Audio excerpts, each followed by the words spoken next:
Hello नमस्कार दोस्तों, welcome to यार publication. I hope you all are doing great. तो as you all you know कि daily आपके लिए स्टैटिक की क्लास लेकर आती हूँ मैं, और आज हमारा उसी सीरीज़ में ये आपका 18 नंबर ऑफ लेक्चर है। ठीक है, लास्ट क्लास में हमने देखा था आपका लास्ट क्लास में हमारा क्या टॉपिक ख़त्म हुआ था, सॉरी, खेल ख़त्म किया था हमने, और खेल के बाद मुझे याद नहीं आ रहा है, जो भी है ठीक है। बट आज की क्लास में हम देखते हैं, आज की क्लास में हम महत्वपूर्ण योजनाओं से जितने भी सवाल पूछे जाते हैं हम एक बारी उनके बारे में देखेंगे। ओके, वैसे देखो योजना में मैं एक बारी और बता के चल रही हूँ, क्वेश्चंस बहुत अच्छे खासे पूछे जाते हैं, और जिसमें मेनली आपका करंट में जो भी गवर्नमेंट, आपकी राज्य की सरकार हो या फिर आपकी केंद्र की सरकार जो योजनाओं को लेकर आती है उनसे सवाल बनते हैं। बट आपका कई बार कुछ ऐसी इंपॉर्टेंट योजनाएं हैं जो हमेशा जिनसे क्वेश्चंस पूछे जाते हैं, तो मेनली वो ज़्यादा हमारे यहाँ पे इंपॉर्टेंट है। बाकी तो इसके साथ ही आप करंट की जितनी भी योजनाएं हैं उनको भी एक बारी देखते हुए चलिएगा। ओके, तो आज का हमारा टॉपिक है, फाइनली हम अपने चैप्टर नंबर 6 पे, आगे के जो चैप्टर है ना वो छोटे छोटे हैं। पहला चैप्टर आर्ट एंड कल्चर बहुत बड़ा था, ठीक है, तो इस पे मत जाइएगा। तो फाइनली हम जो है अपने चैप्टर नंबर 6 पे पहुंच गए हैं, और ये आज का टॉपिक है महत्वपूर्ण सरकारी योजनाएं और साथ ही जो मिशन है। ठीक है, तो स्टार्ट करते हैं फर्स्ट क्वेश्चन से। पहला क्वेश्चन है, in which year was a smart city mission launch. मतलब कि जो हमारे शहर हैं उनको विकसित करने के लिए आपका स्मार्ट सिटी मिशन जो है वो भारत सरकार द्वारा आपका 2015 में हमारा लॉन्च किया गया था। कब? 2015 में आपको ये मिशन देखने को मिल जाएगा। 2015 में ये लॉन्च किया गया था भाई। क्या करना है कि शहरों का विकास करना है, नागरिकों के लिए अनुकूल और टिकाऊ बनाना है शहरों को। ठीक है, नाम ही है हमारा स्मार्ट सिटी, सिटीज को स्मार्ट करना है। और डेट भी याद रख लेना एक बारी, डेट है हमारी 25 जून 2015। कई बार वो और एकदम स्पेसिफाई करके आपसे डेट पूछ लेगा और सारी ही जून की देगा। ठीक है, तो 25 जून याद रखना, 25 जून 2015 को आपका ये जो मिशन है ये आया था। ठीक है, और किसने लॉन्च किया था? हमारा प्रधानमंत्री जी जो है नरेंद्र मोदी जी, ठीक, उन्होंने किया। और लागू करने की जिम्मेदारी जो है वो याद रख लेना, मतलब कौन सी मिनिस्ट्री है, तो वो मिनिस्ट्री है हमारी केंद्रीय शहरी विकास मंत्रालय। ठीक है, क्या? केंद्रीय शहरी विकास मंत्रालय। मंत्रालय भी हमारा पूछ लेता है। ठीक है, इसका उद्देश्य वही है, कुशल सेवाएं देना, मजबूती बुनियादी ढांचा और स्थायी वातावरण प्रदान करना शहर में। कुछ शहरों में ही कुछ चयनित शहरों में जीवन की गुणवत्ता को बढ़ाना है। मतलब इस मिशन के तहत कुछ सिटीज को लिया जाएगा और वहां पर क्या है, वहां विकास किया जाएगा, लोगों के अनुकूल बनाया जाएगा, पर्यावरण पे ध्यान दिया जाएगा, बाकी सारी चीजों पे। ठीक है, नेक्स्ट क्वेश्चन देखते हैं, भारत में स्मार्ट सिटी मिशन कब शुरू किया गया था? सेम क्वेश्चन है, कब? हमारा 2015 में। अब देखो ये इतनी इंपॉर्टेंट योजना हो जाती है कि इसकी रेलेवेंसी आज तक है, मतलब ऑलमोस्ट 10 साल हो गए, 2025 चल रहा है, तो अभी तो इस साल और ज्यादा इंपॉर्टेंट हो जाती है क्योंकि आपकी 10 साल इस योजना को पूरे हुए हैं। ठीक है, तो अभी भी इसकी रेलेवेंसी है। 2023 में पूछा है, और कब की योजना है? हमारी 15 की है। ठीक है, नेक्स्ट है, भारत सरकार द्वारा स्मार्ट सिटी मिशन कब शुरू किया गया था? सेम क्वेश्चन, हमारा 2015 में शुरू किया गया था। मंत्रालय याद रख लेना, डेट याद रख लेना, कब किया गया था? 25 जून को। ठीक है, किसने किया था? नरेंद्र मोदी जी ने किया था। अगला है, एमपी लेड योजना किस वर्ष लागू की गई थी? एमपी लेड योजना, ये जो है मेंबर ऑफ पार्लियामेंट है, मतलब उसके इस योजना के तहत उनको कुछ राशि दी जाती है और वो क्या है, डेवलपमेंट करते हैं। ठीक है, कि इस जगह को गोद ले लिया इस तरीके से। तो एमपी लेड योजना जो है वो हमारा इस वाली योजना से तो आपका यूपीएससी तक में सवाल पूछा गया है। ठीक है, 1993 में आपकी ये योजना है शुरू की गई थी, लेकिन आपको लगता है मेंबर ऑफ पार्लियामेंट क्या करेंगे? ठीक है, तो member of parliament local development scheme जो है वो इसकी पूरी फुल फॉर्म हो जाती है। ठीक है, और कब? इसकी भी डेट एक बार याद करते चलो, वैसे पुरानी है तो उतना नहीं इंपॉर्टेंट है। 23 दिसंबर कब? 1993 में इस योजना को शुरू किया गया था। ठीक है, यह योजना संसद सदस्यों को स्थानीय स्तर पर महसूस की गई जरूरत है। मतलब कि आपको पता है कि मेंबर ऑफ पार्लियामेंट कहाँ? दिल्ली में बैठे हुए हैं भाई हमारे पार्लियामेंट में, लेकिन कुछ जहां से आप चुनकर आए हो, जहां के लोगों ने आपको वोट दिया है, उनकी जरूरतों का आप ध्यान में रखो कि उनकी रीजनल रिक्वायरमेंट क्या है। कहीं पे रोड नहीं है, कहीं पे स्कूल नहीं है, तो फिर वहां पे क्या है कि आप उस पर्टिकुलर एरिया का क्या है, लोकल एरिया का, उनकी जरूरतों को ध्यान में रखते हुए वहां डेवलपमेंट करो। ठीक है, सामुदायिक परिसंपत्तियों के निर्माण पर जोर देते हुए अपने निर्वाचन क्षेत्र, हाँ ये याद रख लेना कि जो उनका निर्वाचन क्षेत्र है वहां पे वो विकास के कार्य करेंगे, विकास कार्य करेंगे, ठीक है। और प्रारंभ में इस योजना का प्रशासन ग्रामीण विकास मंत्रालय के द्वारा किया जाता था, लेकिन इसके कामकाज को अक्टूबर 1994 से सांख्यिकी एवं कार्यक्रम कार्यान्वयन मंत्रालय ने, मतलब ये जो है मिनिस्ट्री इसकी चेंज हो गई। पहले मिनिस्ट्री जो थी वो है क्या है, हमारा ग्रामीण विकास मंत्रालय थी, और अभी जो है हमारी सांख्यिकी और कार्यक्रम कार्यान्वयन मंत्रालय इसके पास चली गई है, ठीक है। अब एक और याद रख लेना कि इसमें पैसे कितने मिल रहे हैं। पहले 5 लाख, सॉरी पहले कितना मिलता था, इसमें 5 लाख रुपए मिलता था, ठीक है। उसके बाद 1998 1999 में 5 लाख प्रतिवर्ष 5 लाख रुपए, और 1998 में 2 करोड़ रुपए, और साथ ही अब जो इसका प्राइस, मतलब प्राइस बनी नहीं, मतलब डेवलपमेंट के लिए जो पैसा मिलेगा वो अब 5 करोड़ है। आपको लगता है ये एमपी लोग 5 करोड़ का डेवलपमेंट करेंगे? अगर ऐसा कर रहे होते तो फिर जितने भी एरियाज हैं जहाँ से चुन के आ रहे थे वहाँ की इतनी तो दुर्दशा नहीं हो रही होती, ठीक है। वो अलग चीज़ है, वो सारा करप्शन में थोड़ा बहुत डेवलपमेंट किया, थोड़ा क्या है करप्शन के थ्रू उन्हीं के अंदर समा जाता है वो, ठीक है। तो बस इतना याद रखो। फिलहाल जो है इनको क्या है, आपके 5 करोड़ रुपए दिए जाते हैं एमपी लेड योजना के तहत। कब से लागू हुई थी ये हमारी? 1993 23 सितंबर से शुरू की गई थी, ओके। मिनिस्ट्री याद रख लेना। नेक्स्ट क्वेश्चन है, प्रधानमंत्री किसान सम्मान निधि योजना लाभार्थियों को हर वर्ष कितनी राशि प्रदान करती है? आपको पता होगा प्रधानमंत्री नरेंद्र मोदी जी ने ये वाली स्कीम भी हमारी शुरू करी थी, जिसमें आपके किसान जो भाई बहन जो है उनको क्या है कि प्रति वर्ष हमारे 6,000 रुपए दिए जाते हैं, और जिसमें आपकी 3 इंस्टॉलमेंट बनती हैं 2-2 हज़ार की। इस प्रकार से आपको साल में 3 इंस्टॉलमेंट में आपके 6,000 रुपए हर किसान के खाते में इसमें ट्रांसफर कर दिए जाएंगे, ठीक है। और ये जो है हमारा 2019 प्रधानमंत्री किसान सम्मान निधि योजना 24 फरवरी 2019 को प्रधानमंत्री नरेंद्र मोदी द्वारा और यहाँ लागू की गई थी। और जगह भी याद रख लेना, ये कहाँ से लागू की गई थी? ये हमारा गोरखपुर से लागू की गई थी, ठीक है। कहाँ से? गोरखपुर से। गोरखपुर किसका क्षेत्र है हमारे? मोदी जी का, योगी जी का, बताना, ठीक है। तो यह भारत सरकार की एक प्रमुख योजना है। इसका उद्देश्य क्या है? छोटे देश के छोटे और हमारे सीमांत किसानों को आर्थिक सहायता प्रदान करना है जिनके पास भूमि 2 हेक्टेयर यानी कि 5 एकड़ से कम है, ठीक है। 5 एकड़ से कम है या फिर बिल्कुल नहीं है, ओके। तो इनके पास, इसमें भाई इतना फर्जी बाड़ा, मैं इस स्कीम की बताती हूँ। मेरे आसपास नून में लोग हैं, इवन घर में 5 लोग हैं ना, तो 5 के नाम पे किस्तें आ रही हैं। मतलब इतना ज्यादा फर्जीवाड़ा, क्योंकि कुछ ऐसा तो है नहीं किसी 5 एकड़ से कम के जमीन वालों को ये मिल रहा है। तो अभी फिर ऐसा भी सुनने में आया था कि जिसने गलत तरीके से पैसे लिए हैं उनको सारे पैसे वापस करने होंगे, वो अलग चीज़ है। बट बेसिकली मैं बताना चाह रही हूँ कि हमारी जो योजनाएं आती हैं, सरकार बनाती है, वो अलग चीज़ है, लेकिन वो कितने हद तक ज़रूरतमंद लोगों पे लागू हो पा रही हैं, टारगेटेड अप्लाई हो पा रही है, नहीं हो पा रही है, ये बहुत बड़ी चीज़ है। तो इस योजना के तहत कितने लोगों ने फर्जी पैसा लिया था, ठीक है। घर में 5 लोग हैं तो 5 लोगों की किस्तें आ रही हैं इस प्रकार से। बच्चे, इवन बच्चों को मैंने देखा था कि बच्चे हैं जो 18-20 साल के, उन लोगों की भी किस्तें आ रही हैं, ठीक। तो याद रख लेना, जिनके पास 2 हेक्टेयर यानी कि 5 एकड़ से कम जमीन है, उन लोगों को क्या है 6,000 रुपये सरकार देती है। 3 किस्तों में 2-2 हज़ार आपके मिलते हैं, साल भर में 6,000 हो गए। कब लागू की गई थी? आपकी 2019 में। और हमारी किसने की थी? और ये हम आपके किसके द्वारा? ये हमारी गोरखपुर से प्रधानमंत्री नरेंद्र मोदी जी ने, ठीक है। अगला है, गरीबी रेखा से नीचे के लोगों को स्वास्थ्य बीमा प्रदान करने के लिए राष्ट्रीय स्वास्थ्य बीमा योजना कब शुरू हो गई? यानी कि जो लोग आपके गरीबी रेखा से भी नीचे हैं उनको क्या है, स्वास्थ्य सुविधा, कभी बीमार हो गए तो उनको उनका इलाज हो सके, स्वास्थ्य सुविधाएं उनको दी जा सके। और ये जो है हमारा बीमा जो है कब शुरू की गई थी? ये हमारी बीमा योजना ये आपकी की गई थी 2008 में, ठीक है। तो ये आपका 2008 में स्वास्थ्य बीमा योजना, क्या नाम है? राष्ट्रीय स्वास्थ्य बीमा योजना। और भारत सरकार के श्रम एवं रोजगार मंत्रालय, ऐसे याद रखें। गरीब है भाई, गरीब लोग क्या है, मजदूरी तो करता है, श्रम करता है, ठीक है, शारीरिक श्रम करता है। तो इस प्रकार से याद रख लेना। तो क्या है, ये हमारे श्रम एवं रोजगार मंत्रालय द्वारा स्टार्ट की गई थी। गरीबी रेखा से नीचे यानी कि जो हमारे बीपीएल होते हैं, बीपीएल कार्ड धारक नहीं होते, बीपीएल यानी कि बिलो पॉवर्टी लाइन, गरीबी रेखा से नीचे, बीमा कवरेज प्रदान करने के उद्देश्य से शुरू की गई थी। ठीक है, और असंगठित क्षेत्र को कामगार जो बीपीएल श्रेणी में आते हैं और उनके परिवार के सदस्य 5 सदस्यों तक, ठीक है, क्या 5 सदस्यों तक इसका लाभ मिलेगा। इस योजना के तहत लाभ प्राप्त कर सकते हैं। एक तरीके से जनसंख्या भी कंट्रोल हो गई। अब लोगों को समझ आ रहा है कि 5 तक रहेंगे, कम रहेंगे, तभी हमको बहुत सारी चीजों का फायदा मिलेगा, अदरवाइज नहीं है। प्रति परिवार को प्रति वर्ष कुल बीमा राशि कितनी होगी?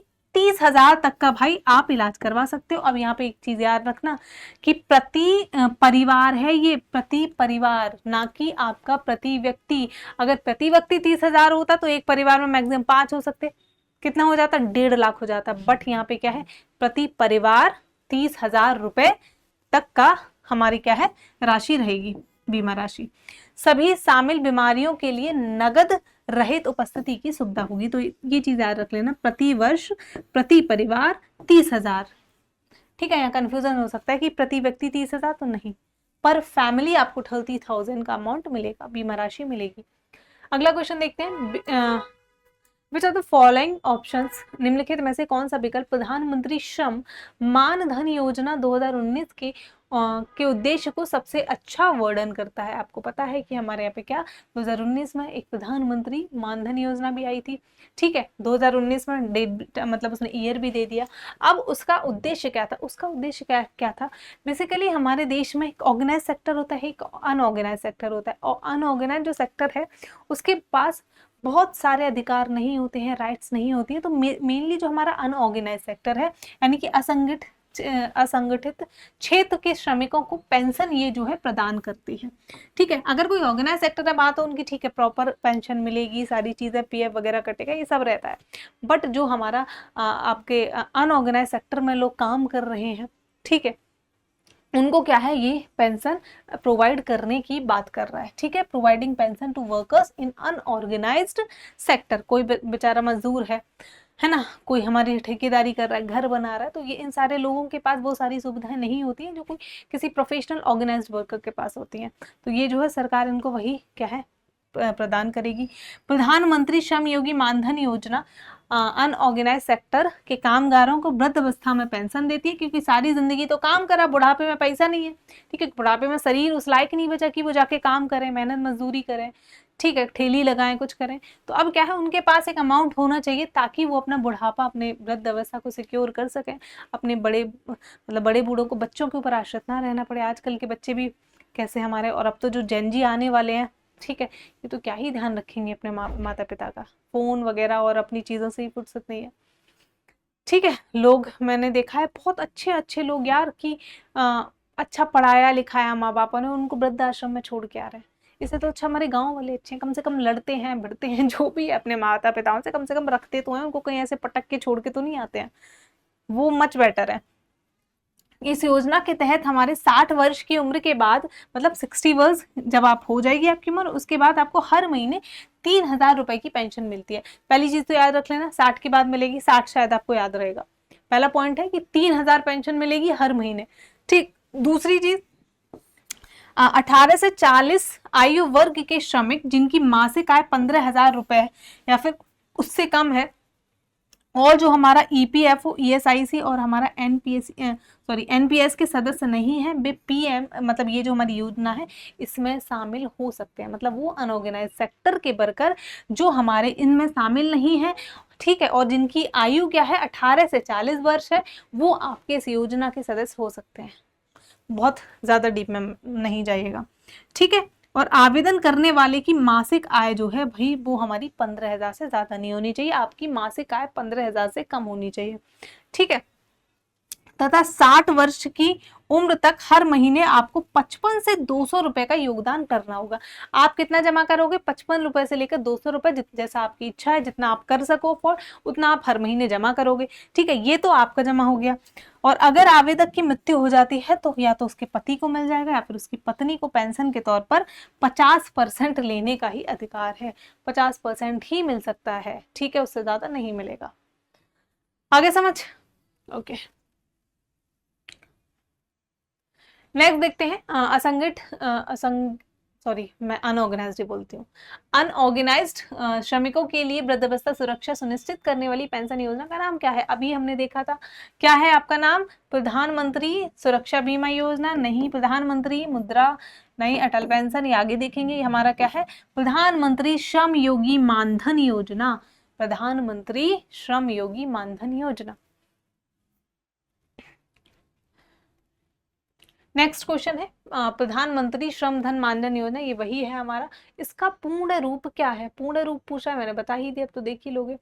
कौन सा है? प्रधानमंत्री श्रम योगी मानधन। ठीक है, ऑप्शन सी आपका करेक्ट हो जाता है। देख सकते हो आप कितने क्वेश्चंस हमारे पूछे जा रहे हैं। नेक्स्ट है पीएम दक्ष योजना का शुभारंभ निम्नलिखित में से किस मंत्रालय किया गया? ये भी हमारी पीएम दक्ष योजना है और ये हमारा सेंट्रल गवर्नमेंट की योजना है ये भी। ठीक है, और अगर इसकी मिनिस्ट्री की बात करें तो ये हमारा क्या है? सोशल जस्टिस एंड एम्पावरमेंट जो मिनिस्ट्री है, यानी कि सामाजिक न्याय और अधिकारिता मंत्रालय है, इसके द्वारा। अब देख लेते हैं इसमें है क्या। पीएम दक्ष योजना की बात करें तो ये हमारी 2020-21 से इसको लागू किया गया था। ठीक है, और ये क्या करती है? ये आपकी देश के युवाओं के लिए रोजगार और प्रशिक्षण, यानी कि आपका कुछ ऐसे क्या बोलते हैं, मुझे वर्ड नहीं आ रहा एग्जैक्ट, आपको कुछ कौशल देगी, आपको ट्रेनिंग देगी। ठीक है, ये सब प्रदान करने के लिए भारत सरकार द्वारा शुरू की गई पहल है, यानी कि आपको युवाओं को रोजगार देती है ये। ठीक है, और आपको कुछ पर्टिकुलरली ट्रेनिंग दी जाएगी, कुछ चीज़ों की सिलाई बुनाई कढ़ाई, ये सारी चीज़ें, मतलब है ना। तो जब आपके पास ट्रेनिंग आ जाएगी, आप जब कुछ सीख जाओगे तो उस सीखी हुई आप उस नॉलेज के बेस पे उसके बाद आप कोई भी अपना बिजनेस स्टार्ट कर सकते हो, अपना स्वयं का रोजगार शुरू कर सकते हो। तो ये सारी चीजें ये करेगी। ठीक है, और पीएम योजना के तहत हमारे प्रशिक्षु को वेतन मुआवजे के रूप में 3,000 रुपए आपको प्रदान किए जाएंगे। कितना? 3,000 रुपए दिए जाएंगे। और सेम ऐसे हमारा प्रधानमंत्री कौशल विकास योजना, ये तो आपको पता ही होगा, 3.0 के तहत आपका 8,000 रुपए वेतन मुआवजा प्रदान किया जाता है। ठीक है, राष्ट्रीय शिक्षुता संवर्धन योजना के तहत हमारे 7,500 का वेतन मुआवजा प्रदान किया जाता है। ये आपकी अलग योजना, ये अलग योजना, यानी कि ये जो है कुछ कुछ सेम है सारी योजनाएं। ये हमारा युवाओं को रोजगार देने की बात करती है कि हमारे देश में जितना भी अनएम्प्लॉयमेंट है, बेरोजगारी है, तो वो किसी हद तक कम हो सके, लोग कोई ना कोई काम करें, उनको रोजगार दिया जाए, और सरकार इस दिशा में बहुत महत्वपूर्ण हमारे योगदान दे रही है। तो इसी में आपका पीएम दक्ष हो गया और ये सारी योजना। ठीक है, और जो हमारी ये ना पीएम कौशल योजना, इसके तहत तो मैंने बहुत लोग देखे हैं जो अच्छा खासा कमा रहे हैं, अच्छा खासा काम। लड़कियों की मैं बात करूं तो लड़कियां जो आपका ये मेकअप आर्टिस्ट वाला काम है, ब्यूटी पार्लर अपने खुद के चला रही हैं, इसके थ्रू उन्होंने ट्रेनिंग ली है और उनको सामान भी मिलता है सारा, मतलब ब्यूटी पार्लर का बहुत सारा सामान भी मिलेगा, उसके बाद जॉब भी देती है सरकार आपको। तो बहुत they are earning good, they are earning well, अच्छी खासी सेटल लाइफ हो गई है। नेक्स्ट देखते हैं, सॉरी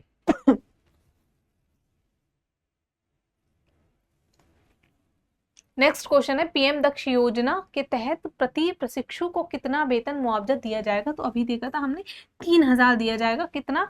पर महीने दिया जाता है। वही हमने कौशल विकास योजना की बात करी तो उसमें अमाउंट कितना था? उसमें अमाउंट आपका 8,000 है, उसमें ज्यादा है थोड़ा, है ना। आगे देखते हैं, मैच दी फॉलोइंग आइटम्स, मतलब मिलान करना है। आइटम्स, क्या आइटम्स है? ठीक है, अच्छा, ओके ओके, मतलब ये कुछ योजनाएं हैं। ठीक है, और उनका जो स्टार्ट करने की ईयर था उससे मैच करना है। ठीक है, तो पहला क्या है? कस्तूरबा गांधी बालिका विद्यालय योजना। कस्तूरबा गांधी विद्यालय आपने देखे होंगे। तो ये जो योजना है जिसके तहत ये स्पेशल विद्यालय बनाए गए थे, तो ये जो है हमारी कब शुरू की गई थी? तो इसकी अगर हम बात करें तो हमारा 2004 में। कब? हमारा 2004 में। तो फर्स्ट का बी हो जाता है। ठीक है, अब मिड डे मील स्कीम योजना, मिड डे मील स्कीम योजना भी हमारी काफी पुरानी है। ठीक है, बहुत पुराने समय से चली आ रही है। कब से? और ये आपका 1995 से चली आ रही है। ठीक, अब आ जाता है हमारा national assessment and accreditation council, यानी कि राष्ट्रीय प्रत्यापन और मूल्यांकन परिषद। ठीक है, ये शायद आपको थोड़ा सा ना पता हो, बट इसकी अगर हम बात करें तो इसका हमारा 1994 में ये आपका स्टार्ट किया गया था। अगला है all India council for technical education, यानी अखिल भारतीय, जो आप सुनते हो, अखिल भारतीय तकनीकी शिक्षा प्रशिक्षण। ठीक है, तो इसकी बात करें तो ये जो है हमारा, ये और भी पुराना है, ये आपका 1945 से। तो करेक्ट ऑप्शन देखते हैं कौन सा हो जाएगा। फर्स्ट का डी, फर्स्ट का डी किस किस में है? फर्स्ट का डी 2 में है। नेक्स्ट देखते हैं, सेकंड का आपका डी, सॉरी फर्स्ट का भी, और एक में ही है यार, मैं गलत देख गई। ठीक है, तो करेक्ट ऑप्शन हमारा बी हो जाएगा। कस्तूरबा गांधी बालिका योजना 2004 में आपकी शुरू की गई थी। मध्याह्न, वही हमारा मिड डे मील 1995 में। राष्ट्रीय प्रत्यापन मूल्यांकन परिषद 1994 में। अखिल भारतीय तकनीकी शिक्षा परीक्षण ये आपका 1945 में। नेक्स्ट क्वेश्चन देखते हैं, अटल इनोवेशन मिशन, ठीक है, AIM, अटल इनोवेशन मिशन जो है वो हमारा किस वर्ष शुरू किया गया था। ये क्या है, हमारा इनोवेशन को बढ़ावा देता है। तो इसकी अगर हम बात करें तो 2016 में ये आपका भारत सरकार द्वारा शुरू किया गया था। ये भी हमारी सेंट्रल गवर्नमेंट की स्कीम है, ठीक है। और ये जो है हमारा अटल इनोवेशन मिशन नीति आयोग और किसान कल्याण मंत्रालय के अंतर्गत आता है। नीति आयोग तो पता ही होगा, पहले हमारी प्लानिंग कमीशन होती थी, उसको बदल के क्या है नीति आयोग हम ले आए हैं, ठीक है। तो नीति आयोग और साथ ही हमारा किसान कल्याण मंत्रालय, याद रखना, इसके तहत ये आपका आता है। और अटल मिशन इनोवेशन भारत सरकार की एक पहल है, सेंट्रल गवर्नमेंट की स्कीम है। इसके अंतर्गत क्या है, देश में आप नवाचार यानी कि इनोवेशन लेकर आएंगे और साथ ही हमारी उद्यमिता को बढ़ावा देंगे, ठीक है। नाम में ही उसका काम दे रखा है।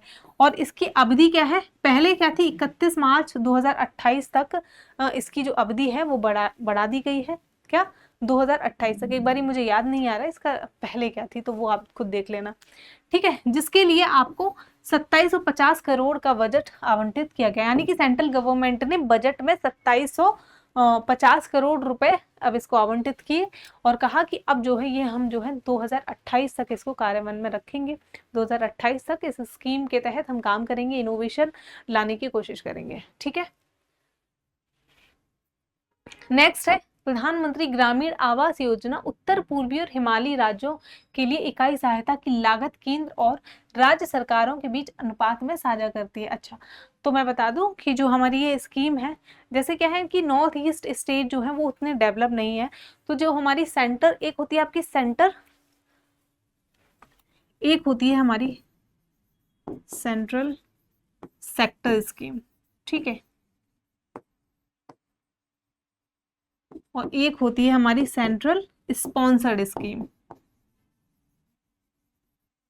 ठीक है। स्पेलिंग पे और उस पर राइटिंग पे मत जाना, ठीक है। तो सेंट्रल सेक्टर स्कीम में क्या होता है कि आपका 100% पैसा, मतलब 100% जो आपका पैसा रहेगा वो कौन वहन करेगा, उसका वो हमारी केंद्र की सरकार करेगी, ठीक है। और वही हमारी सेंटर स्पॉन्सर्ड स्कीम जो रहेगी उसमें क्या रहता है कि हमारा रेशियो रहता है कि कुछ पैसा आपकी राज्य की सरकारें देंगी और कुछ हमारी केंद्र की सरकारें देंगी। बट राज्य की सरकार और केंद्र की सरकार देने वाला जो रेशियो डिफरेंट है वो भी स्टेट बाय स्टेट वेरी करता है। वो कैसे, जैसे कि नॉर्थ ईस्टर्न स्टेट है या फिर हिमालय क्षेत्र है, वहां पे केंद्र की सरकार के पास उतना पैसा नहीं है, कुछ स्टेट इतने डेवलप नहीं है, तो इस वजह से जो है हमारी राज्य सरकार थोड़ा ज्यादा पैसा देती है। तो अब मैं ऐसे ही बात करूं, ये भी एक प्रकार की सेंट्रली स्पॉन्सर्ड स्कीम है और इसमें जो है 90% जो पैसा है वो हमारा जाएगा किससे, आपकी केंद्र सरकार से 90%, और 10% की बात करें तो यहाँ पे जो आपकी राज्य की सरकार है वो देगी। तो कौन सा करेक्ट ऑप्शन है हमारा, बी हो जाएगा, 90:10, ठीक है, 90:10 रहेगा। तो प्रधानमंत्री ग्रामीण आवास योजना की बात करें तो ये 1 अप्रैल 2016 से लागू हुई है और ये ग्रामीण विकास मंत्रालय के अंतर्गत योजना है, ठीक है। इस योजना के तहत सामान्य ग्रामीण इलाकों में 1,20,000 रुपए और दुर्गम इलाकों में 1,30,000 रुपए की आर्थिक सहायता प्रदान की जाती है।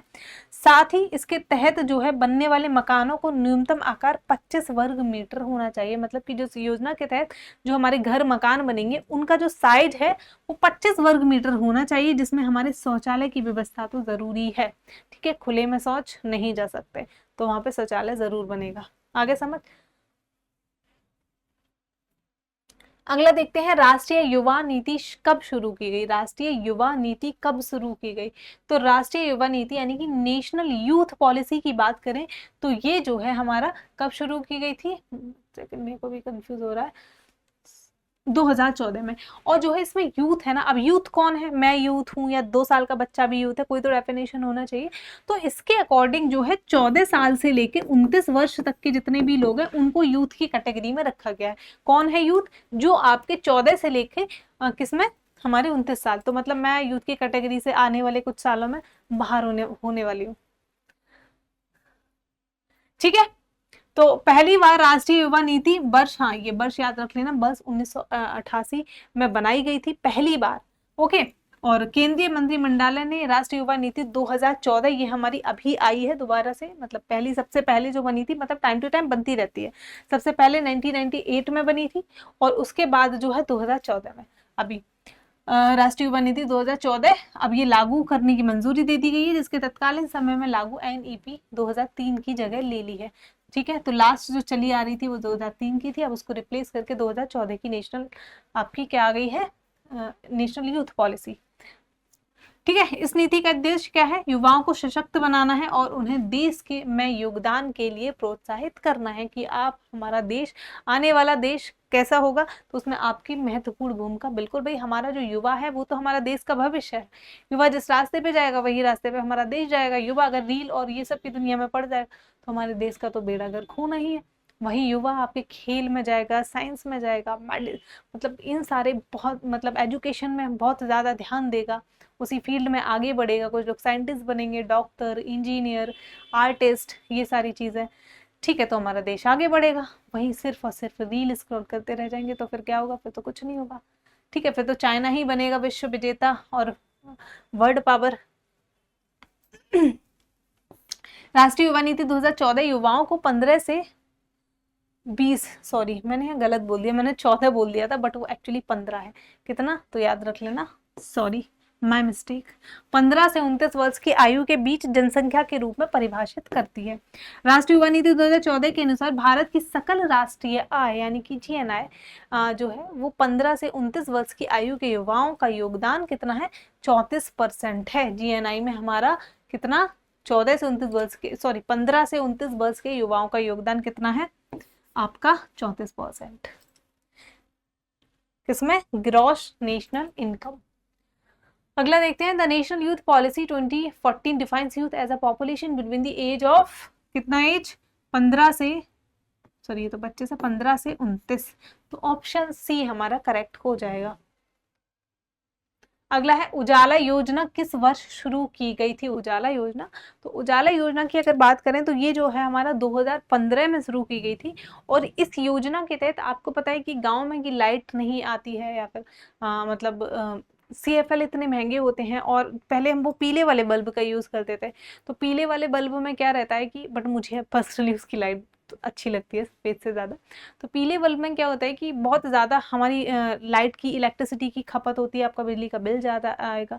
तो इस योजना के तहत जो हमारे LED बल्ब थे उनको क्या है, कम पैसों में और उनको मुहैया कराया जाएगा। ठीक है, तो उजाला योजना के तहत यही है, और ये हमारा 2015 में शुरू की गई थी। ठीक है, 2015 में। और इसकी बात करें फुल फॉर्म की, तो इसका फुल फॉर्म ही है Unnat Jyoti by affordable LED for all, इस योजना का नाम है। इस योजना के तहत कम कीमत पर आपके LED बल्बों को उपलब्ध कराया जाएगा, जो हमारे CFLs हैं उनको।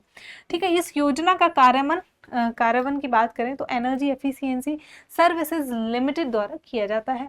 इस योजना का उद्देश्य सभी के लिए ऊर्जा को कुशल उपयोग को बढ़ावा देना है, कि हमारी सबके पास इलेक्ट्रिसिटी हो। ठीक है, और जैसे महंगे भी हैं LED बल्ब, तो उनको कम पैसों में, क्योंकि जो छोटा वाला बल्ब होता है, मतलब जो पीला वाला, वो आपका अफोर्डेबल रहता है, वो कम प्राइस का आता है, 10-20 ऐसे आ जाता है। और बट उसमें इलेक्ट्रिसिटी की खपत बहुत ज़्यादा है, कि LED बल्ब बहुत महंगा आता है, 100 से ज़्यादा का आता है। तो सरकार ने क्या करा कि आप लोग इनको यूज़ करिए, हम आपको कम कीमत पे क्या है, अफोर्डेबल हम आपको बना देंगे।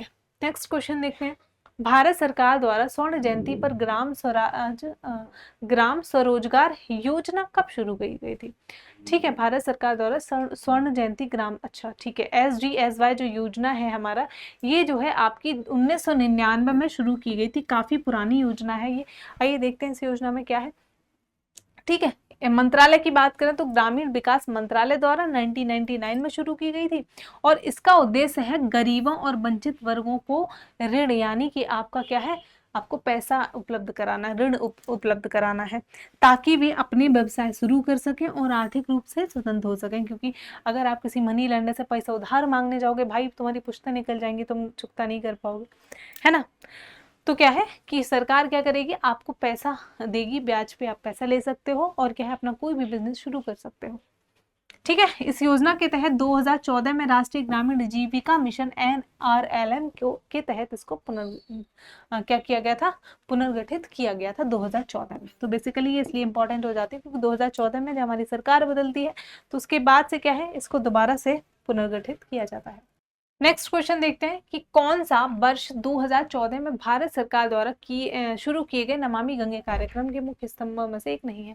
आपको पता होना चाहिए कि 2014 में भारत सरकार ने नमामि गंगे कार्यक्रम शुरू किया गया था, जिसका काम था कि हमारी जो गंगा नदी है उसको स्वच्छ बनाना है, उसका संरक्षण करना है, साथ ही उसको पुनर्जीवित करना है।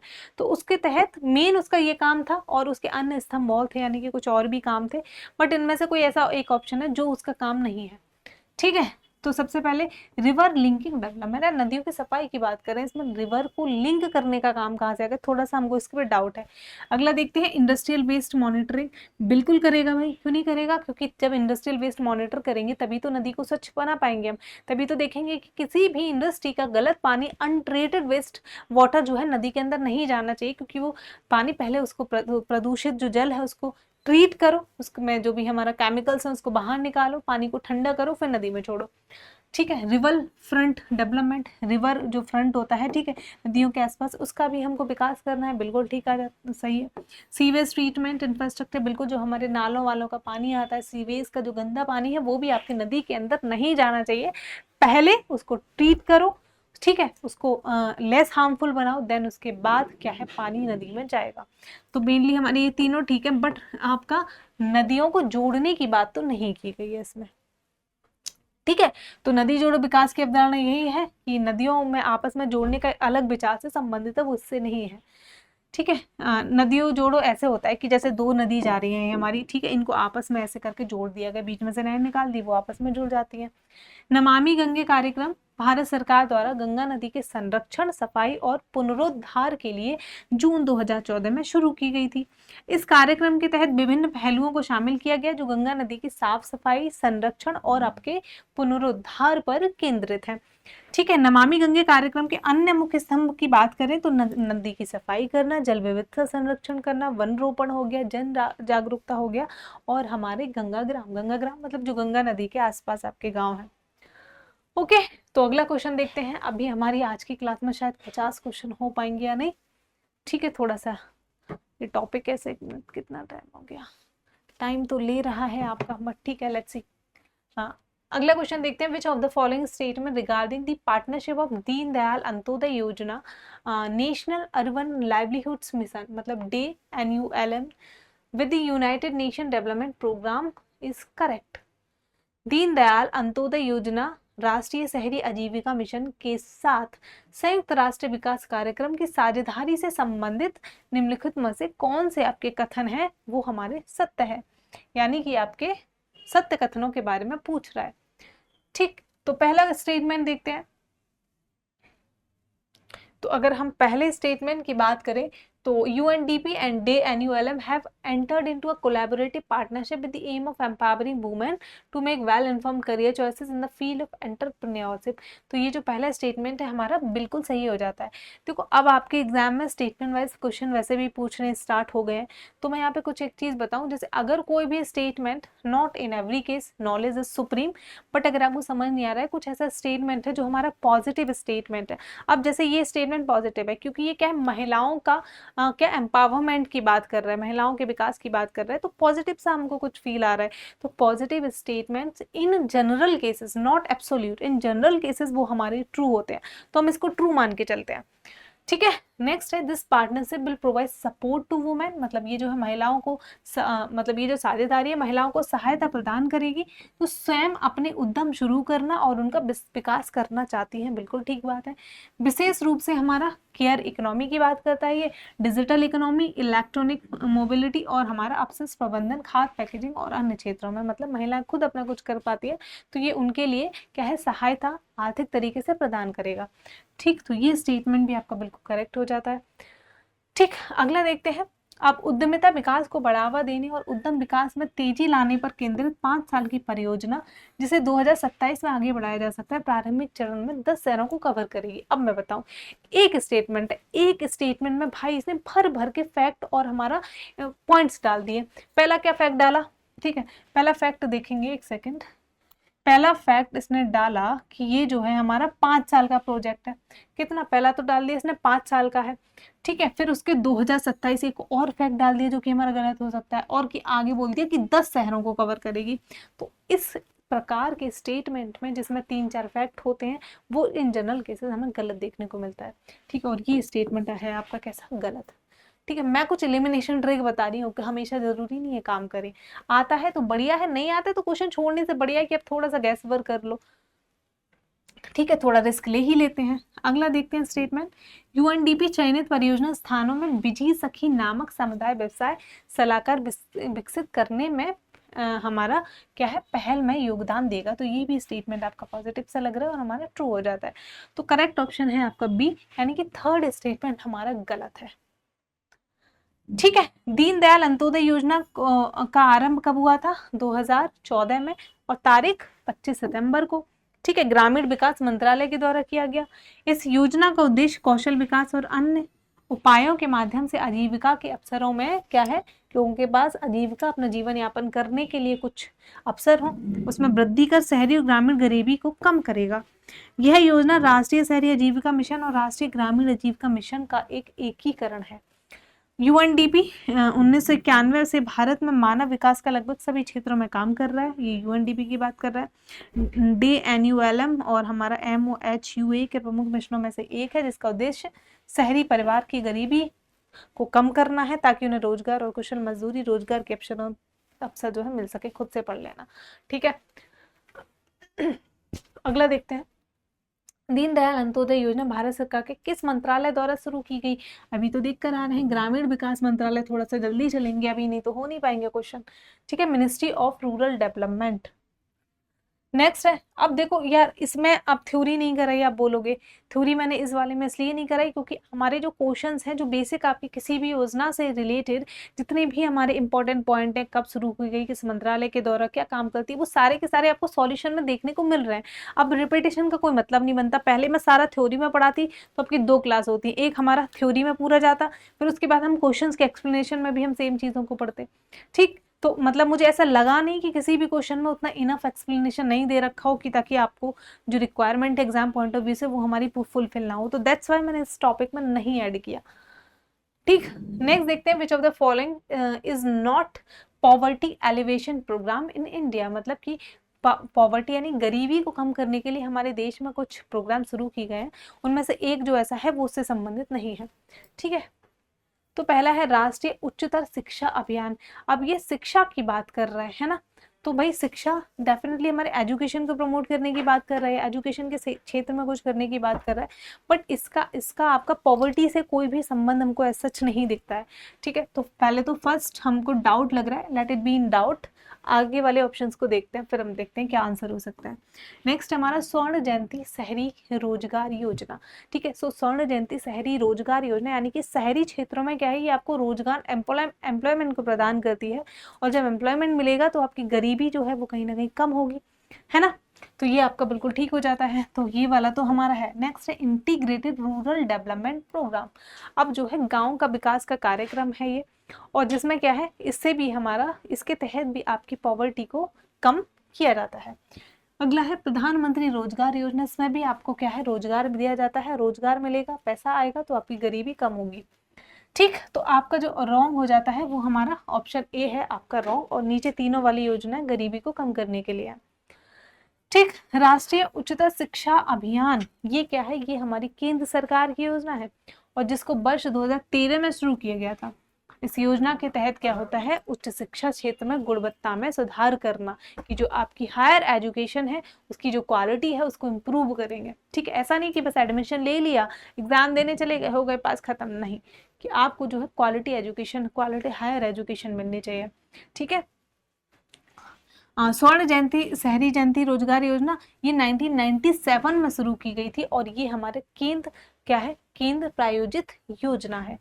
एकीकृत ग्रामीण विकास कार्यक्रम ये 1978 में शुरू किया गया था, ये भी एक केंद्र प्रायोजित योजना है जिसका उद्देश्य ग्रामीण लोगों को ऋण सुविधा प्रदान कर उन्हें रोजगार के अवसर प्रदान करना है, ठीक है। प्रधानमंत्री रोजगार योजना ये 2 अक्टूबर 1993 को शुरू की गई थी। नेक्स्ट क्वेश्चन देखते हैं, भारत सरकार द्वारा भारत निर्माण कार्यक्रम कब शुरू किया गया था? मतलब भारत सरकार ने भारत निर्माण कार्यक्रम की अगर बात करें तो ये 2005 में शुरू किया गया। फाइनली हमारा एक सवाल ऐसा पूछा है कि जो आपका जो 2014 बीजेपी सरकार से पहले का है। ठीक, तो हमारा कौन सा है? ऑप्शन सी करेक्ट है। भारत निर्माण लोगों को बेहतर जीवन देना था। ठीक है, ग्रामीण विकास मंत्रालय के द्वारा ये योजना हमारी शुरू की गई थी और क्या है इसका उद्देश्य? वही ग्रामीण मतलब जो ग्राम है, हमारे गांव है, उनका विकास करना है। भारत निर्माण कार्यक्रम के अंतर्गत सिंचाई हो गई, जो सड़कें हैं टूटी फूटी पड़ी हैं, ठीक है, आवास देना जिन लोगों के पास घर नहीं है, पानी देना प्रॉपर, साथ ही इलेक्ट्रिसिटी देना, ठीक है, और आपका क्या है? हमारा कम्युनिकेशन होना चाहिए। तो ये सारी चीजें इसके तहत होंगी, जिससे हमारा क्या है? अगर आपका गांव का विकास होगा तभी तो हमारे भारत का विकास होगा। ओके, नेक्स्ट क्वेश्चन देखते हैं। थोड़ा सा प्लीज जल्दी चलेंगे हम, ठीक है, तो ऐसा नहीं कि स्टार्टिंग में बड़े अच्छे से चल रहे थे धीरे धीरे, बट अब धीरे धीरे नहीं कर सकते, मुझे 50 क्वेश्चन खत्म करने हैं। ठीक है, नेक्स्ट है, निम्नलिखित में से किसने डिजिटल प्लेटफॉर्म फास्टर लॉन्च किया?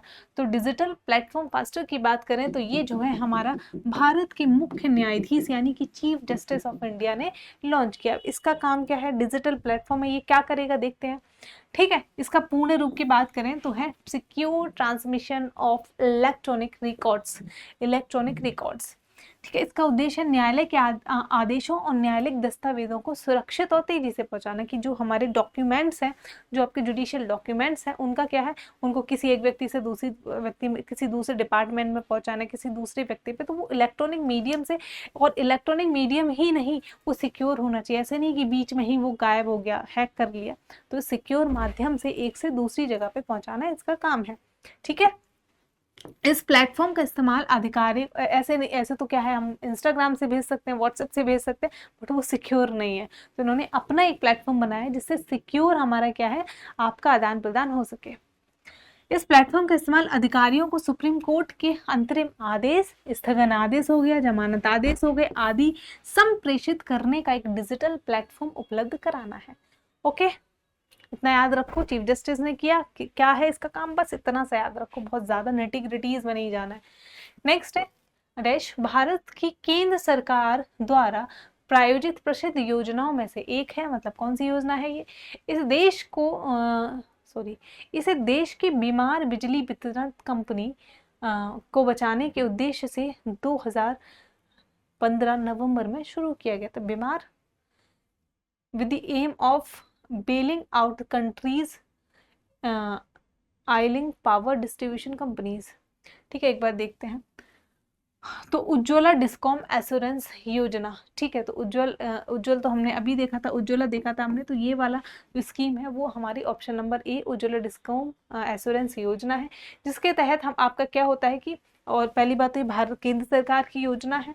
ठीक है, इसमें क्या है हमारी की जो आपकी कंपनियों को जैसे आपको इतना शायद ना पता हो कि कंपनियां क्या है, बहुत सारी कंपनियां आपको बिजली को खरीदती है, उसके बाद उसको डिस्ट्रीब्यूट करने का काम करती हैं। तो बेसिकली जो कंपनियां हमारी इलेक्ट्रिसिटी के डिस्ट्रीब्यूशन से काम रिलेटेड है, क्या है, उन्हीं के संबंध में इस योजना को लाया गया था। क्या है इसके अंदर वो हम देख लेते हैं। उज्ज्वल डिस्कॉम एश्योरेंस योजना की शुरुआत सस्ती और सुलभ, मतलब कि जो बिजली मिलेगी वो आपको 24 घंटे 7 दिन मिलेगी, सस्ती मिलेगी और सुलभ मिलेगी। ठीक है, दीनदयाल उपाध्याय ग्राम ज्योति योजना की बात करें तो ये भी हमारे प्रधानमंत्री नरेंद्र मोदी ने शुरू करी थी, और ग्रामीण क्षेत्रों में ये भी निरंतर बिजली की आपूर्ति प्रदान करने के लिए बनाई गई है। वन नेशन वन ग्रिड, ठीक है, एक नेशन एक ग्रिड, जिसका उद्देश्य है देश में एकीकृत गैस ग्रिड बनाना। गैस की पाइपलाइन सब शुरू हो गई है, आपको पता है कि जगह जगह गैस की पाइपलाइंस बन रही है, अब सिलेंडर खत्म हो गए, ठीक है, बहुत शहरों में आ गई हैं। तो गैस जो है एकीकृत हमारा माध्यम होगा जिससे गैस की सप्लाई की जाएगी, जिससे प्राकृतिक गैस की आपूर्ति को बढ़ावा मिलेगा और साथ ही ऊर्जा की मांग को पूरा किया जाएगा। नेक्स्ट है इंटीग्रेटेड पावर डेवलपमेंट स्कीम, वर्ष 2014 में शुरू की गई बिजली मंत्रालय की एक प्रमुख योजना है, जिसका उद्देश्य बिजली पारेषण और आपका सब मिशन नेटवर्क को मजबूत करना और सुधारना है। योजना याद रखो और एक आइडिया रखो कि ये योजना संबंधित किससे है, बस दैट्स इट। ठीक है, और एक ईयर भी याद रख सकते हो, उससे ज्यादा नहीं जरूरत है। नेक्स्ट क्वेश्चन है हमारा, केंद्रीय माध्यमिक शिक्षा बोर्ड और शिक्षा मंत्रालय के सहयोग से किस संगठन ने भारत में सभी के लिए कृत्रिम बुद्धिमत्ता और मूलभूत समझ बनाने के उद्देश्य से AI फॉर ऑल यानी कि आर्टिफिशियल इंटेलिजेंस फॉर ऑल पहल शुरू करने की घोषणा की है।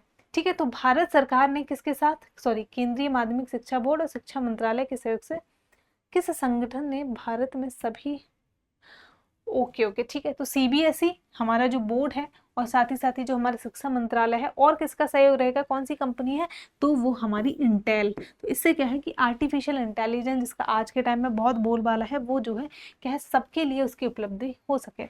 ठीक है, AI फॉर ऑल 4 घंटे का स्वशिक्षण ऑनलाइन कार्यक्रम है, जिसमें क्या है, जिसे आर्टिफिशियल इंटेलिजेंस के बारे में जागरूकता बढ़ाई जाएगी और बढ़ाने के लिए इसको डिजाइन किया गया है। इस कार्यक्रम को 2 भागों में विभाजित किया गया, AI अवेयर और हमारा AI एप्रिशिएट। ठीक है, मतलब कि जो हमारी आर्टिफिशियल इंटेलिजेंस है भाई, उसका वो कितनी ज़रूरी है, इसके बारे में इनको क्या है, हमको जागरूकता फैलानी है। अगला है, भारत सरकार द्वारा 2020 में देश के नागरिकों को हर तरह से स्वतंत्र और आत्मनिर्भर बनाने के लिए कौन सी योजना को शुरू की गई थी। ठीक है, अब ये बात कर रहा है देश के नागरिकों को स्वतंत्र बनाना है और आत्मनिर्भर बनाना है। अब जैसा उसका काम वैसा उसका नाम, तो ये है आत्मनिर्भर भारत योजना। ठीक है, स्मार्ट सिटी मिशन की बात देखो, स्वच्छ भारत मिशन स्वच्छता पे ध्यान दे रहा है, कोई आत्मनिर्भरता की तो बात नहीं है। स्मार्ट सिटी बहुत आराम से एलिमिनेट कर सकते हो, स्मार्ट सिटी सिटियों को स्मार्ट बनाने का काम कर रहा है ये। ठीक है, डिजिटल इंडिया मिशन, इसका मतलब भी नहीं है, तो हमारा जो सबसे बेस्ट ऑप्शन इसमें दिख रहा है वो है आत्मनिर्भर भारत अभियान, है ना। और ये 2020 में शुरू की गया था, किसने, प्रधानमंत्री नरेंद्र मोदी जी ने।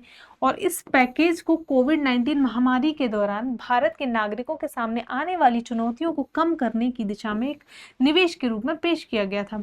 इस अभियान के तहत अर्थव्यवस्था, बुनियादी ढांचे, प्रणाली, जनसंख्या और मांग की 5 हमारा क्या स्तंभ माना गया। नेक्स्ट है, 7 इंजनों द्वारा संचालित दृष्टिकोण जो स्वच्छ ऊर्जा और सबका प्रयास पर आधारित है, निम्न में से किस योजना से संबंधित है। ठीक है, किस योजना से संबंधित है। अब विजन पावर्ड बाय 7 इंजन, मतलब एक ऐसा विजन जो 7 इंजन से पावर्ड है, based on clean energy and सबका प्रयास। ठीक है, everyone's effort is related to which of the following scheme. तो ये जो सबका प्रयास है, ये जो है हमारा, इसका आपको रिलेशन देखने को मिल जाएगा आत्मनिर्भर भारत योजना से। क्या है, आत्मनिर्भर भारत योजना से। और ये योजना जो है हमारी 2020 में शुरू की गई थी और 1 अक्टूबर को शायद। ठीक है, आत्मनिर्भर भारत योजना की आत्मनिर्भर भारत अभियान के तहत शुरू की गई थी और इसका कब से, 1 अक्टूबर 2020। और जैसा इसका नाम है वैसा इसका काम है। इस योजना के तहत कर्मचारी भविष्य निधि संगठन के माध्यम से लागू की गई थी और इसका मुख्य उद्देश्य ऐसे व्यक्तियों को रोजगार उपलब्ध कराना है जिन्हें कोरोना काल में अपनी नौकरियां खो दी गई हैं। इसका मेन उद्देश्य ये था कि जिन लोगों की कोविड के टाइम पे नौकरियां, जॉब्स चली गई, उनको क्या है दोबारा से हम रोजगार को प्रदान करेंगे। ठीक है, आत्मनिर्भर बनाएंगे, अपने पैरों पे खड़ा करेंगे। अगला है, आत्मनिर्भर भारत रोजगार योजना किस संगठन के माध्यम से लागू की गई थी। तो इसकी बात करें तो हमारा, आपने सुना ही होगा, कर्मचारी भविष्य निधि संगठन EPFO यानी कि एम्प्लॉयज प्रोविडेंट फंड ऑर्गेनाइजेशन, इसके माध्यम से इसको लागू किया गया था। थोड़ा जल्दी चलते हैं। नेक्स्ट क्वेश्चन है, आत्मनिर्भर भारत रोजगार योजना किस वर्ष शुरू की गई थी। अभी देखा हमने कोविड टाइम में की गई थी और जिन लोगों की नौकरियां चली गई हैं उनको रोजगार दिलाने के लिए 2020 में। नेक्स्ट क्वेश्चन है, आजीविका राष्ट्रीय ग्रामीण आजीविका मिशन NRLM ग्रामीण विकास मंत्रालय भारत सरकार द्वारा किस वर्ष में शुरू किया गया था।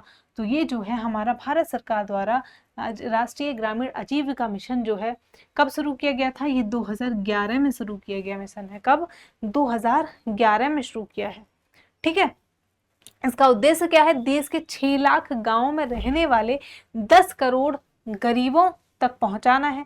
एक सेकेंड, इस मिशन का उद्देश्य देश के 6 लाख गांव में रहने वाले 10 करोड़ गरीबों तक पहुंचाना है तथा गरीबों को स्थायी आजीविका के लिए संवर्धित करना और उन्हें वित्तीय सेवाओं तक बेहतर पहुंच देना। मतलब वही है कि जितने गरीब लोग हैं गांव में रहने वाले, उनको वित्तीय सहायता उन तक पहुंच हो। इसी मकसद के साथ इस योजना को 2011 में हमारा शुरू किया गया था। नेक्स्ट देखते हैं, मैच दी फॉलोइंग, निम्न स्तंभों का मिलान करिए। ठीक है, योजना दी है, पॉलिसी, इनिशिएटिव, स्कीम, जो भी बोलो, और साथ ही उसका हमने ईयर देखा है, ईयर दे रखा है। ठीक है, तो फर्स्ट की बात करेंगे नेशनल मैन्युफैक्चरिंग पॉलिसी। तो हमारा जो निर्माण क्षेत्र है, मैन्युफैक्चरिंग सेक्टर है, उससे रिलेटेड है ये स्कीम, और इसको जो है आपका 2011 में शुरू किया गया था। मेक इन इंडिया इनिशिएटिव, ये तो शायद आप सबको पता होगा, मेक इन इंडिया इनिशिएटिव 2014 में लेकर आई थी हमारी सरकार। ठीक है, जिसके तहत हम ध्यान देंगे कि हमारे अंदर जो चीज़ें बन रही हैं वो मोस्टली क्या है, हम जो है स्वतः ही उनको बनाए, इंडिया में ही वो बने। मेक इन इंडिया के तहत बहुत सारे आपके इनिशिएटिव लिए गए हैं। स्टार्टअप इंडिया स्कीम, इसमें स्टार्टअप्स को बढ़ावा देना, और आज के टाइम में स्टार्टअप्स, अच्छा एक चीज़ और कि स्टार्टअप्स के मामले में, ठीक है, स्टार्टअप्स में हमारा इंडिया की रैंकिंग क्या है वर्ल्ड पे, रैंकिंग, ठीक है, हमारी कितनी रैंक है। तो स्टार्टअप इंडिया स्कीम की बात करें तो ये है हमारा 2016 में आया था, और स्मार्ट सिटी मिशन, और ये जो है आपका 2015 में आया था। तो करेक्ट ऑप्शन इस हिसाब से हो जाता है हमारा पहले का सी, पहले का सी, तो इसी में मुझे दिख रहा नहीं सॉरी 2 में दिख रहा है। ठीक है, दूसरे का क्या है, दूसरे का बी, तो हमारा ये गलत हो गया, करेक्ट ऑप्शन बनता है हमारा डी। नेक्स्ट क्वेश्चन देखते हैं, UIDAI निम्नलिखित में से किस मंत्रालय के अधिकार क्षेत्र में आता है। तो UIDAI की बात करें तो ये जो है ministry of electronics and information technology के तहत आता है। ठीक है, UIDAI का पूरा नाम है आइडेंटिफिकेशन अथॉरिटी ऑफ इंडिया, क्या, unique identification of authority of India. ठीक, और UIDAI की स्थापना आधार अधिनियम 2016 के तहत 12 जुलाई 2016 को की गई थी, और UIDAI का कार्य जो है भारत के सभी निवासियों को आधार नामक, मतलब जो आधार है वो प्रोवाइड करना है। आधार जो है इसी के थ्रू आपको मिलता है। ठीक है, इसका उद्देश्य क्या है, दोहरी और फर्जी पहचान को खत्म करना और पहचान को आसानी से स्थापित करना, कि आप गलत भी पहचान ना हो लोगों की, और आसानी से आप खुद को पहचान कर सको कि हम क्या है, हम जो है फलाना इसी देश के निवासी हैं, यहाँ रहते हैं। ये सारी चीज़ें आपको आइडेंटिटी को वो प्रूव कर देता है। नेक्स्ट है, भारत में स्वयं सहायता समूह बैंक सहबद्धता कार्यक्रम SHG-BLP किस वर्ष शुरू किया गया था। ठीक है, सेल्फ हेल्प ग्रुप, ठीक है, सेल्फ हेल्प ग्रुप तो सुने होंगे। सेल्फ हेल्प ग्रुप की बात करें तो ये जो है हमारा 1992 में शुरू किया गया था। ठीक, SHG-BL कार्यक्रम नाबार्ड के द्वारा, किसके द्वारा, ये हमारा नाबार्ड के द्वारा शुरू किया गया था। इस कार्यक्रम का उद्देश्य क्या है, गरीबों को ऋण आवश्यकताओं को पूरा करने के लिए पूरक ऋण नीतियों का विकास करना। अब मेरे गांव में भी सेल्फ हेल्प ग्रुप्स हैं, ठीक है, उसमें मीटिंग्स होती हैं लेडीज़ की। तो भाई उसमें सबसे पहले मीटिंग में क्या चलेगा, एक तो अच्छे अच्छे कपड़े पहन के जाना है, महीने में या 15 दिन में शायद एक मीटिंग होती है, एग्जैक्टली आई डोंट रिमेम्बर। तो सबसे पहले तो महिलाएं जो हैं बहुत अच्छी अच्छी साड़ियाँ पहन के जाएंगे, वो दिखाना है। और उसके बाद वहाँ बैठ के ऐसी ऐसी पंचायतें होती है ना उन मीटिंग्स में, आज तक कोई पैसा नहीं निकला, कोई काम नहीं हुआ, कुछ नहीं हुआ, सिर्फ वहाँ बैठ के पंचायतें होती हैं पूरे मोहल्ले की, पूरे गाँव की, दैट्स इट, और कुछ नहीं है। ठीक, और बाकी कुछ उसमें हर महीने शायद ऐसे कुछ पैसे डाले जाते हैं, 100-50, मुझे एग्जैक्टली याद नहीं है। नेक्स्ट देखते हैं, केंद्र सरकार ने वर्ष डैश में राष्ट्रीय वायु खेल नीति यानी कि नेशनल एयर स्पोर्ट पॉलिसी शुरू की गई थी। तो नेशनल एयर स्पोर्ट्स पॉलिसी की बात करें तो ये हमारा 2022 में शुरू की गई थी। कब, 2022 में। राष्ट्रीय वायु खेल नीति का उद्देश्य, इसका उद्देश्य की बात करें तो 2030 तक भारत को हवाई खेलों में शीर्ष स्थान दिलाना है। ठीक है, जिनमें 11 लाख श्रेणियाँ, सॉरी 11 लाख नहीं, 11 खेल श्रेणियाँ शामिल, यानी खेलों की 11 कैटेगरीज इसमें इंक्लूडेड है। नीति दस्तावेज में प्रस्तावित air sports federation of India ASFI के मुख्य उद्देश्य निर्धारित किए गए हैं, जिससे देश में क्या है, हवाई खेल संस्कृति को जो हमारे बढ़ावा मिल सके। अभी तक उतनी इंपॉर्टेंस नहीं दी जाती, लोग जानते भी नहीं है ये क्या है। सुरक्षित संचालन से संबंधित अंतर्राष्ट्रीय अच्छी प्रथाओं को अपनाना आदि इसमें हमारा शामिल है। नेक्स्ट है, प्रधानमंत्री रोजगार सृजन कार्यक्रम कब शुरू किया गया था, यानी कि प्राइम मिनिस्टर एम्प्लॉयमेंट जनरेशन योजना प्रोग्राम। तो ये जो है आपका, ये आपका 2008 में शुरू किया गया था, कि एम्प्लॉयमेंट जो है हमारे रोजगार को जनरेट करना है। ठीक है, 2008 में शुरू किया गया था। प्रधानमंत्री रोजगार सृजन कार्यक्रम एक क्रेडिट लिंक्ड सब्सिडी योजना है। इस योजना के तहत लाभार्थियों को परियोजना लागत का 15% से 35% तक की सब्सिडी दी जाती है। ठीक है, तो परियोजना का जो लागत है उसका 15 से 35% जो है वो सब्सिडी दी जाएगी। इसका कार्यान्वयन की बात करें तो सूक्ष्म लघु और मध्यम मंत्रालय एमएसएमई माइक्रो, ठीक है, एमएसएमई तो पता ही है, द्वारा किया जाता है। इस योजना को 15वें वित्त आयोग चक्र यानी 2021-22 से 2025-26 तक 5 वर्ष की अवधि के लिए जारी रखने की मंजूरी दी गई है। इसको भी याद कर लेना क्योंकि इसकी अवधि कहीं ना कहीं खत्म होती जा रही है हमारी, ठीक। तो इस योजना के तहत क्या है, 50 लाख रुपए तक की परियोजना लागत की इकाइयों को बैंकों से वित्त पोषण मिलता है। नेक्स्ट है प्रधानमंत्री रोजगार सृजन कार्यक्रम। थोड़ा सा कम एक्सप्लेन करने का रीजन है, नहीं तो हमारी क्लास खत्म नहीं हो पाएगी फिर से, है ना। तो प्रधानमंत्री रोजगार सृजन कार्यक्रम कब शुरू किया गया था? Prime Minister's Employment Generation Programme, अभी देखा था हमने 2008 में शुरू किया गया था। नेक्स्ट है, सॉरी दिख गया था आपको आंसर, प्रधानमंत्री रोजगार सृजन कार्यक्रम योजना भारत सरकार के किस मंत्रालय के द्वारा शुरू की गई थी? तो एमएसएमई के द्वारा शुरू की गई थी, ministry of micro small and medium enterprises. Okay, next है पेयजल सिंचाई, मत्स्य पालन और वनीकरण के लिए पानी के संरक्षण के लिए केंद्र सरकार द्वारा ग्रामीणों के लिए किस परियोजना का शुभारंभ किया गया था? ठीक है, मेनली क्या है ये हमारा water for drinking, irrigation, fish farming and deforestation, ठीक है, मतलब कंजर्व करना है पानी को किस किस के लिए, पीने के लिए, हमारा फिश कल्चर के लिए और आपका इन सारी चीज़ों के लिए। तो क्या है उसका क्या नाम है उस योजना का? मिशन हरियाली। पानी को बचाओ ताकि हम पानी पर्यावरण को मिल सके और इससे हमारा क्या हरा भरा सब कुछ हो जाए, है ना। तो क्या है आपका हरियाली। और ये कब शुरू की गई? ये आपका 2003 में। कब? आपका 2003 में शुरू की गई। इसे पंचायती राज संस्थाओं द्वारा कार्यान्वित किया जाता है। अरवरी पानी सांसद राजस्थान के अलवर में 1999 में ग्रामीण द्वारा अपने प्राकृतिक संसाधनों के संरक्षण के लिए गठित एक जल ग्रहण प्रबंधन कार्यक्रम है, ये वाला ऑप्शन। और नीरू की बात करें तो ये भी आपका जल ग्रहण कार्यक्रम है और इसे आंध्र प्रदेश सरकार द्वारा 2000 में दुर्लभ जल संसाधनों संरक्षण के लिए शुरू किया गया था। चिपको आंदोलन की बात करें तो ये 1970 के दशक में उत्तर प्रदेश यानी कि जब उत्तराखंड में वनों की कटाई गैर वाणिज्यिक और वाणिज्यिक कटाई से बचने के लिए शुरू किया गया था, ठीक है। नेक्स्ट देखते हैं, National Food for Work Programme Bharat सरकार द्वारा 2004 में भारत के डैश सबसे पिछड़े जिलों में शुरू किया गया था। National Food for Work Programme, तो ये जो है हमारे भारत के लगभग एक सेकेंड कितने जिलों में शुरू किया गया था, सॉरी हम 100+ थे, इतना तो मैं श्योर हूँ, एक बार देखते हैं। 150 लगभग जिले में इसको शुरू किया गया था, National Food for Work Programme को, ठीक है। हाँ, तो जो हमारे सबसे ज्यादा बैकवर्ड, सबसे ज्यादा जो पिछले 150 जिले हैं वहां पे इसको शुरू किया गया था। कब शुरू किया गया था? 2004 में शुरू किया गया था। और क्या काम था इसका काम था अनुपूरक मजदूरी रोजगार उत्पन्न कराना, ठीक। और कार्यक्रम के लिए लगभग 2020 करोड़ रुपए और 20 लाख मैट्रिक टन खाद्यान्न आवंटित किया गया था इस योजना के तहत। आई होप क्लियर हो गया होगा। नेक्स्ट क्वेश्चन पे चलते हैं, प्रधानमंत्री मत्स्य संपदा योजना की अवधि क्या है? तो इसकी अवधि जो है वो हमारा 5 वर्ष, कितने 5 वर्ष की ये आपकी योजना है। कब शुरू की गई थी? 2020 में। प्रधानमंत्री मत्स्य संपदा योजना एक बार देख लेते हैं कब शुरू की गई थी, 2020 सितंबर में। अवधि कितनी? 5 वर्ष, ठीक है। और इसका क्या है? मत्स्य विभाग, पशुपालन तथा डेयरी मंत्रालय द्वारा इसको शुरू किया गया था, मिनिस्ट्री भी हमने देख ली।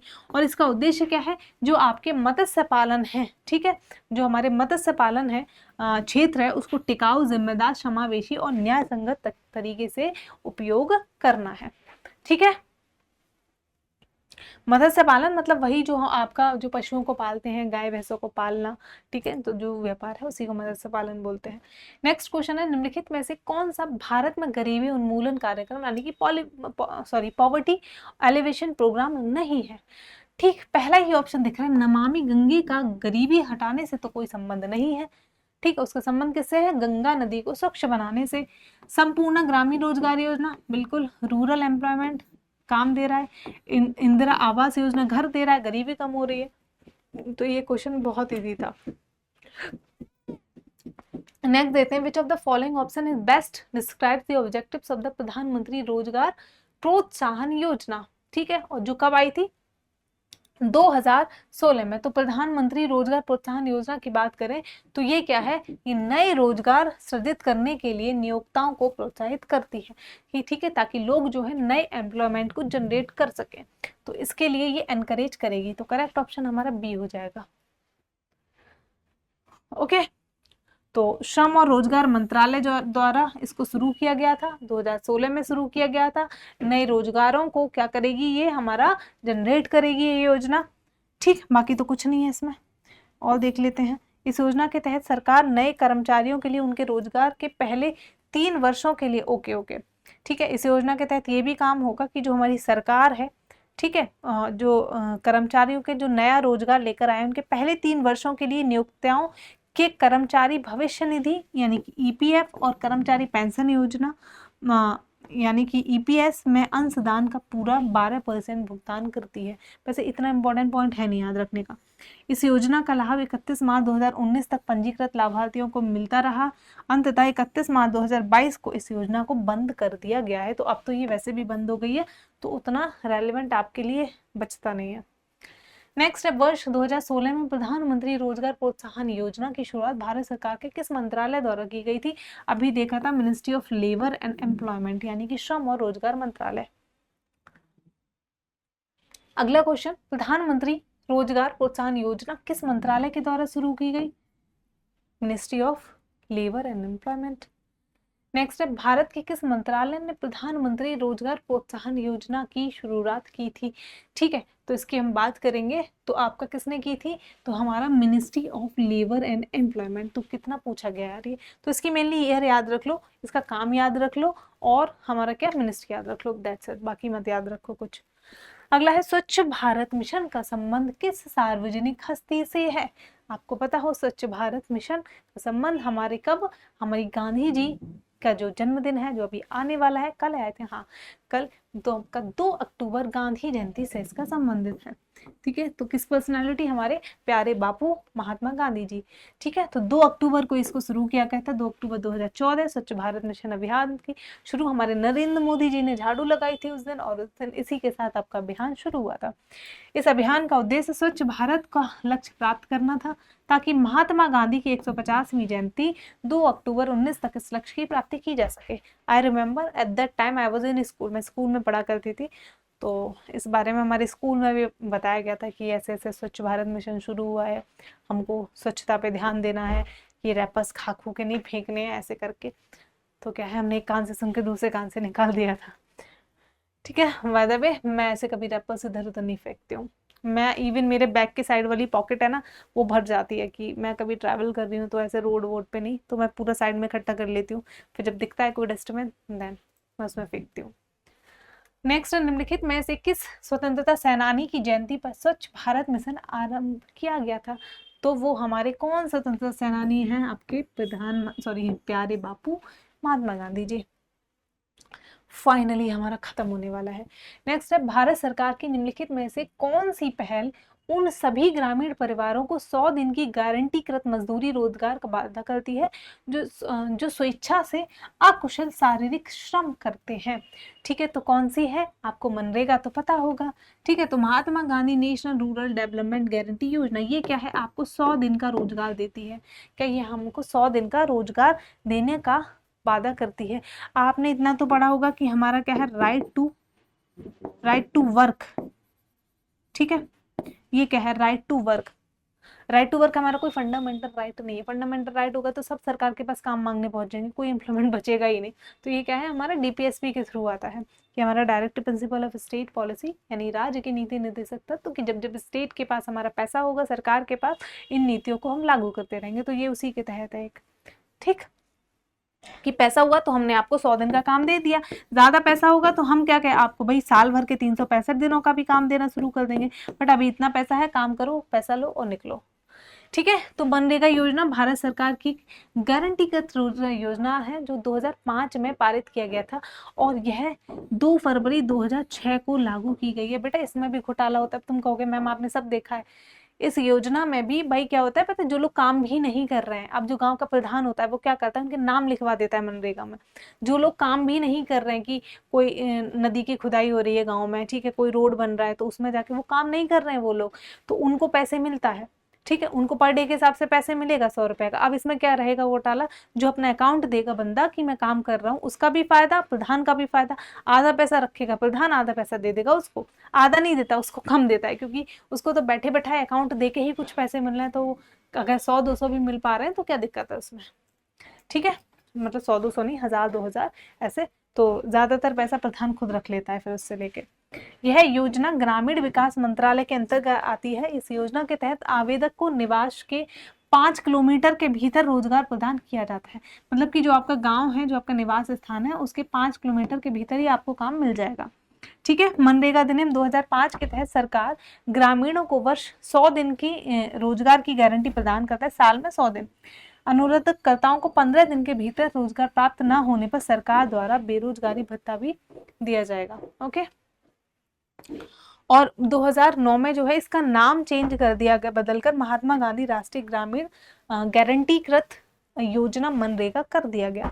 मनरेगा की धारा 17 के तहत निष्पादित सभी कार्यों को सामाजिक लेखा परीक्षण करना अनिवार्य है। कितना भी लेखा परीक्षण कर दो बेटा, फर्जीवाड़ा तो होना ही तय है, ठीक है, तो वो तो चलेगा। हमें भारत देश है भाई, India is not for beginners. कुछ भी कर लो, हम तुम्हारी हर स्कीम में, हर काम में लूप होल्स निकाल के उसका गलत इस्तेमाल तो कर ही लेंगे, वो हमको बहुत अच्छे से आता है। नेक्स्ट क्वेश्चन है, महात्मा गांधी राष्ट्रीय ग्रामीण रोजगार गारंटी अधिनियम 2005 कितने दिनों के लिए कार्य प्रदान करता है? अभी देख कर आए हैं बच्चा, कितने दिनों के लिए, तो हमारा 100 दिन के लिए। ऑलराइट, ठीक है, तो आज की क्लास हमारी यहाँ पे खत्म हो गई। ओके, तो आपको पता है कि जैसे 50 क्वेश्चन खत्म हो गए, अभी आपके 54 क्वेश्चन हैं रिमेनिंग, टोटल 104 क्वेश्चन है हमारे योजनाओं से रिलेटेड, वो हम नेक्स्ट क्लास में करेंगे। एक क्लास में कर पाना बहुत, मैं कोशिश कर रही हूँ कि जिसमें भी 60 तक भी है मैं एक क्लास में खत्म कर दूँ, बट यार 104 क्वेश्चन है तो नहीं मेरे लिए भी, बट बिलीव मी, अगर इसको मुझे शायद हो सके तो मैं नेक्स्ट हफ्ते तक कंप्लीट करूँगी, और सैटरडे संडे को भी क्लास लाऊंगी। तो जल्दी से हमको ये जो सब्जेक्ट है स्टैटिक, इसको ख़त्म करना है, डोंट वरी। ओके, तो एज ऑल यू नो कि आपकी जो ये कंटेंट है उसका मेन सोर्स क्या है, शिवास की बुक। जिसके पास नहीं है तो प्लीज़ जाके लो लो, एंड आई एम होपिंग कि आप सबके पास किताब है। ऑलराइट, एंड प्लीज़ बच्चों टेलीग्राम चैनल ज्वाइन कर लो। अब कहोगे PDF तो आती नहीं है, फिर से बता दे रही हूँ, PDF अभी क्वेश्चंस कराए जा रहे हैं, दैट्स वाई नहीं दी जा रही है, क्योंकि मुझे उम्मीद है आप सबके पास किताब है ना। तो किताब है तो फिर PDF देने का मतलब नहीं है, डिट्टो कॉपी पेस्ट है, कुछ भी ऐसा नहीं है उसमें। तो जैसे ही आपका कुछ थ्योरी कराया जाएगा, कुछ ऐसा जो हमारी किताब में गिवन नहीं है, मैं आपको PDF दे दूंगी। ऑलराइट, और बाकी इस पे अदर PDF फ्री में मिलती रहती हैं, करंट अफेयर हो गया या कोई किताब हो गई, ई-बुक्स हो गई, तो इसलिए ज्वाइन कर लीजिए। क्लास का नोटिफिकेशन भी डेली आपको यहाँ पे मिलेगा, कई बार यूट्यूब नहीं भेजता है, तो आप जो है टेलीग्राम चैनल को ज्वाइन कर लो। अभी तो 50 से ज़्यादा सब्सक्राइबर हो गए हैं, ये तो थोड़ा पुराना पिक है। एंड अगर आपको लेक्चर पसंद आया, कैसा लगा, चीज़ें कैसी लगी आपको, ठीक है, आपको लगा एग्जाम रेलिवेंट है या नहीं है, तो please let me do in the comment box. Comment करिए, अच्छा बुरा जैसा भी है, you are free and I am free to accept, ठीक है। अगर गलत भी होगा I will improve next time, तो ऐसी कोई दिक्कत नहीं है। जो भी आपकी राय है, जो भी आपके मन में विचार है, please let me know in the comment box. और जो लोग पहली बार आए हैं, प्लीज़ सब्सक्राइब करें चैनल को, बेल आइकन दबा दीजिएगा, और साथ ही शेयर कर दीजिए इस लेक्चर को। ओके, तो that was all for today class. अगले क्लास में मिलेंगे सेम टॉपिक के साथ, अगले क्वेश्चंस के साथ। तब तक के लिए bye bye, take care, all the best, जय हिंद।